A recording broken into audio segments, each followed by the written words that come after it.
bisa diambil dari kita semua ini, karena posisi kita ini tentunya ada khotimul ummah, khotimul ummah. Kita ini mitra pemerintah juga sebagai pelayan umat, khotimul ummah. Nah, dalam konteks inilah nanti sikap-sikap kira-kira terkait politik yang ada kita bisa musyawarahkan bersama, kita ambil keputusan bersama, lalu nanti kita bisa sampaikan bagian ini kepada umat, ya, bagaimana agar jaminan kebebasan agama sebagai jaminan kebebasan asasi dijunjung bersama, tidak kurangi satu inci pun, dan juga di satu sisi kita menjunjung tinggi nilai-nilai kebangsaan kita, nilai Pancasila sebagai nilai luhur, sebagai mitra partner kita. Jadi kira-kira seperti itu.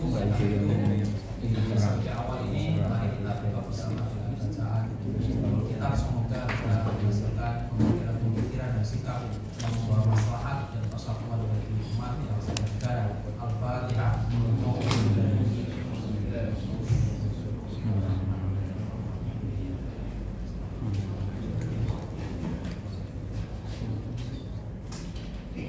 Awalan sebagai mukadimah kami mohon dengan hormat Bapak Ketua Majelis Ulama Indonesia Al-Mukarram Bapak Muhammad Nafis untuk menyampaikan pengantar bagaimana respon kita yang baik, ya, yang wasati tentunya, ada tegasnya juga ada proporsinya, bagaimana kepentingan agama ini bisa kita elaborasi dengan sebaik mungkin menyikapi masalah yang ada terkait dengan surat edaran dari Kepala BPIP. Banyak tafadhol Pak Kiai Nafis. Assalamualaikum warahmatullahi wabarakatuh. Alhamdulillahirabbil alamin wassalatu wassalamu ala asyrofil anbiya'i wal mursalin sayyidina Muhammad wa ala alihi wa ashabihi ajma'in. Subhanaka la ilma lana illa ma 'allamtana innaka antal alimul hakim. Bapak Ibu sekalian, para kiai, para bunyai, para ustadzah, asatiz Allah Subhanahu wa taala. Terima kasih hadirnya meskipun undangan mendadak.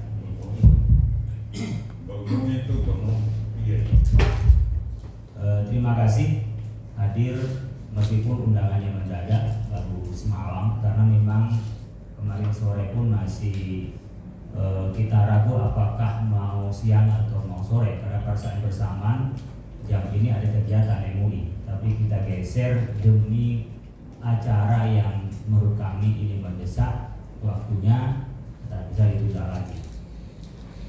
Yang kedua, tentu Bapak sekalian mengerti polemik yang cukup keras mulai kemarin berkenaan dengan pelarangan hijab di negeri yang mayoritas Muslim ditandatangani oleh mantan rektor UIN. Saya sebutkan begini untuk menunjukkan ironinya bagaimana kita ini berhadapan dengan saudara sendiri. Nah, saya ingin menyampaikan, memang itu berangkat dari berita. Kemudian saya awalnya dijapri oleh teman media yang di Republika. Saya belum bisa menjawab karena saya belum dapat data. Saya konfirmasi data, ternyata menemukan data-data yang valid bahwa itu by design dan terencana oleh BPIP. Ini bukan kecelakaan, bukan. Ini by design. Saya sampaikan biar nanti Bapak sekalian bisa melihat buktinya.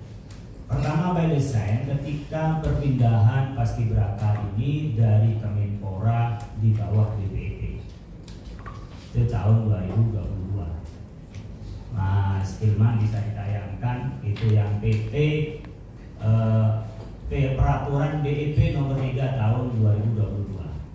Itu peraturan pelaksanaan peraturan Presiden nomor 51 tahun 2022. Nah, dari peraturan Presiden 51 itulah yang mengalihkan dari Kemenpora kepada BPIP. Padahal awalnya yang sifatnya pembinaan ideologi Pancasilanya, tapi sampai ada seleksinya dan seterusnya itu ada di bawah BPIP. Saya tidak kompeten bicara ini lebih lanjut, tetapi ini data yang saya sampaikan. Kemudian bisa dibuka Mas, ini kan bisa muncul di depan ya, TV-nya. Mas Hilman. Yang nomor 3 yang di sini, TV di sini nggak muncul ya, TV depan kita. TV-nya, TV di sini. TV. Pak Bar, Itu, TV dihidupin Pak Bar.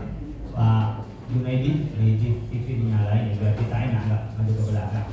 Saya ingin menunjukkan saja biar kita kronologinya bisa dibuka. Para kiai, saya mohon maaf tidak sebut satu persatu karena nanti memakan waktu yang lama. Saya ingin segera diskusi dan mengambil kesimpulan. Yang pertama dulu, Mas, ini yang nomor 3. Ini bisa dilihat Bapak Ibu sekalian, yang nomor 3 ini peraturan sebelumnya. Ini yang coba dibesarkan. Itu kan nomor 3 tentang peraturan pelaksanaan peraturan Presiden nomor 51 tahun 2022 tentang program pasukan paskibraka. Ini peraturan teknis dari Perpres 52. Ini salinan resmi ya. Sehingga ini memberikan guidance teknis untuk pelaksanaan dari peraturan Presiden.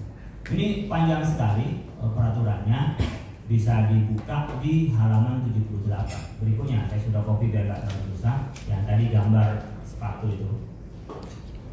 Ini Bapak sekalian, di gambar sepatu ini tentang di atas itu berkenaan dengan bab 7 itu tentang pakaian, atribut dan tampang paskibraka. Di dalam kelengkapan dan atribut itu disebutkan kelengkapan seragam paskibraka. Untuk saya tarik ke atas itu begini. Tarik lagi, ke atasin lagi. Udah cukup begini. Kelengkapan dan atribut kelengkapan seragam paskibraka. Kelengkapan seragam paskibraka sebagai berikut: 1. Setangan leher merah putih. 2. Sarung tangan warna putih. 3. Kaos kaki warna putih. 4. Ciput. Ini barangkali bapak nggak ngerti ciput ya? Ngerti. Ngerti. Yang suami saya ngerti lah, yang biasa buka ciput kan suami. Apa jadi jelasin dong? Jadi ciput itu adalah dalemannya jilbab. Karena kalau jilbab saja itu rambut nanti keluar. Sehingga dia harus ada ciputnya begini biasanya nih, yang kayak bahan tapi dia elastis ya, elastis tutupi rambut lah ya. Tutupi rambut, di dalamnya jilbab. Maka disebut ciput warna hitam untuk putri berhijab. Clear kan?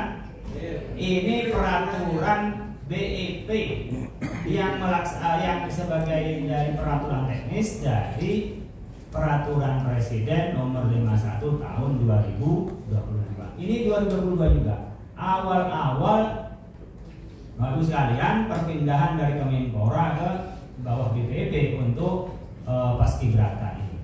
Oke. Selanjutnya, ini nanti bisa diambil di online, bisa juga nanti minta ke Mas. Pada keputusan Kepala BEP, buka lagi satunya. Satunya, Mas Hilman. Oke. Ini satunya, ini lampirannya. Yang ada kepalanya, saya ingin masih tahu kepalanya ya. Kepala badan. Gede. Bukan, satunya lagi. Ini gedein kepala badan pembinaan. Clear ya, kepala badan pembinaan ideologi Pancasila Republik Indonesia. Keputusan kepala badan. Artinya ini nomor 35 tahun 2004, standar pakaian, atribut, sikap tampang pasukan pengibar bendera pusaka. Ini clear adalah penjelasan teknis tentang tadi peraturan BEP nomor 35 tahun 2022, penjelasan dari Perpres nomor 51 tahun 2022. Nah, ini penjelasan. Ini tahun 2024, 2 tahun sebelumnya. Saya ingin memastikan ini 2 tahun sebelumnya. Oke, klik berikutnya lampirannya. Lihat lampirannya, Mas Hilman. Gedein, Bu Bapak, lihat. Ketika bicara kelengkapan sini aja, gedein lagi kalau bisa. Yang mata agak tua kurang kelihatan. Udah ini. Cukup ya. Kelengkapan pakaian dan atribut paskibraka, kelengkapan pakaian paskibraka sebagai berikut. Dari tadi 6, hilang yang nomor 4. Ciputnya hilang. Ya, kelengkapan pakaian dan atribut paskibraka: setengah leher merah putih, sarung tangan warna putih, kaos kaki warna putih, sepatu pantofel warna hitam, dan 5 seperti ini. Nggak ada nomor 6, apa nomor 4 tadi dipotong 5 naik dan nomor 6. Clear Bu?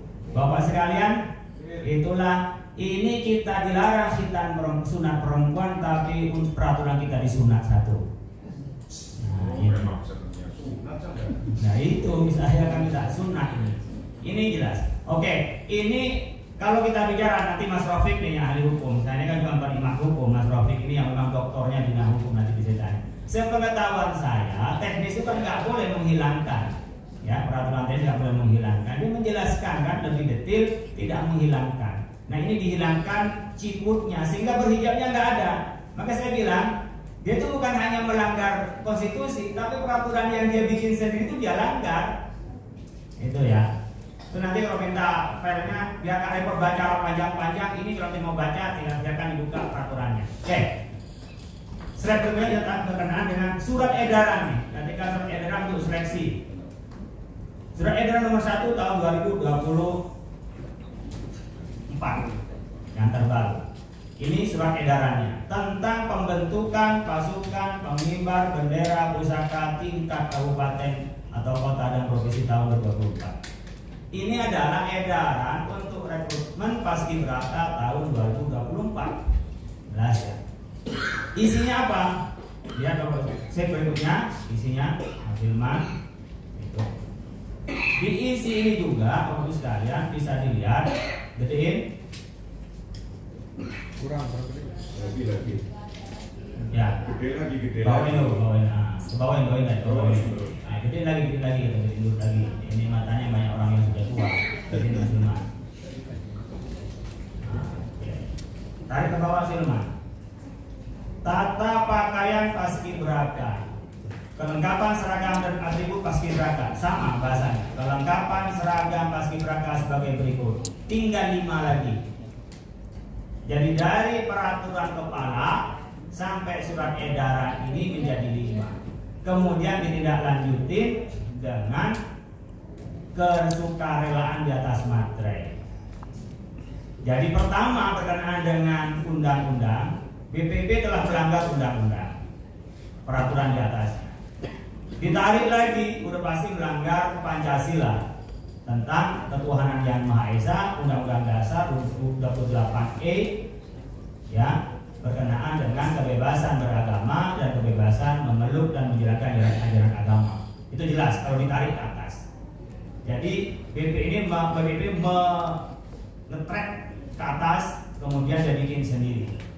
Kemudian kita kritisi bagaimana orang dianggap sukarela dengan cara tanda tangan di atas materai. Kalau sukarela nggak ada orang sukarela tanda tangan di atas materai. Ini kan logik sederhana saja. Kalau saya mengatakan ke Kiai Mukhtar Ngabalin, Kiai tolong ambilkan barang itu, kemudian sukarela dia ngambil, itu nggak usah pakai perjanjian ke sini karena dia mengambilkan kopi atau teh, udah diambilkan. Tapi ketika minta tanda tangan bahwa Anda harus mengambilkan untuk saya, itu udah pemaksaan, nggak sukarela. Andaikan sukarela pun yang melanggar Undang-Undang Dasar, konstitusi kita, Pancasila kita, peraturan pasti tidak bisa diterima. Itu saja. Yang kedua, analisa kami lebih lucu lagi ketika press conference, kita buka jilbab itu hanya pada saat upacara saja. Bahwa mau nggak Ibu, silakan Anda telanjang di sudut besar sampai sana Anda pakai baju lagi. Kan sama kan, sama buka aurat kan? Hanya bedanya dia hanya kepala, itu lebih bawah kembali kalau telanjang. Logik buka aurat pada saat upacara dengan alasan uniform itu sudah bertentangan dengan Bhinneka Tunggal Ika. Barangkali itu pengantar dari saya serahkan kembali pada Bapak sekalian untuk mendiskusikan ini apa sikap kita itu mengundang pada kesempatan kali ini. Di sini ada Wakil Ketua Umum karena ini serestu Ketua Umum dalam Ya, perbincangan kita di WA Group pimpinan, di sini ada Buya Sekjen. Saya cukupkan ini yang saya sampaikan di publik. Ya, berkenaan dengan tuntutan, apa respon Bapak Ibu sekalian, dipersilakan kita diskusikan pada siang hari ini. Kurang lebihnya mohon maaf. Allahumma fiqh ila aqwamit thoriq. Wassalamualaikum warahmatullahi wabarakatuh. Terima kasih Pak Kiai Hafiz yang sudah menyampaikan mukadimahnya secara substantif ya. Ada peraturan BPIP, kemudian ada surat edaran dari kepala BPIP, ini ada ta'arud ya, ta'arud dan konsekuensinya tidak sederhana. Nah, bagaimana kita menyikapinya? Oleh karena itu, berikutnya kami mohon kepada Bapak Wakil Ketua Umum Pak Kiai Maksud Syuhud untuk menyampaikan taujihnya. Terima kasih. Assalamualaikum warahmatullahi wabarakatuh. A'udzu billahi minasyaitonir rajim. Bismillahirrahmanirrahim. Alhamdulillahirabbil alamin. Wassalatu wassalamu ala asrofil anbiya'i wal mursalin Sayyidina wa maulana Muhammadin sallallahu alaihi wasallam wa ala alihi wa ashabihi ajmain. Ulama anal kiram wa habaiban al afadil wa syekhina wa bil khusus Pak Sekjen, Pak Ketua yang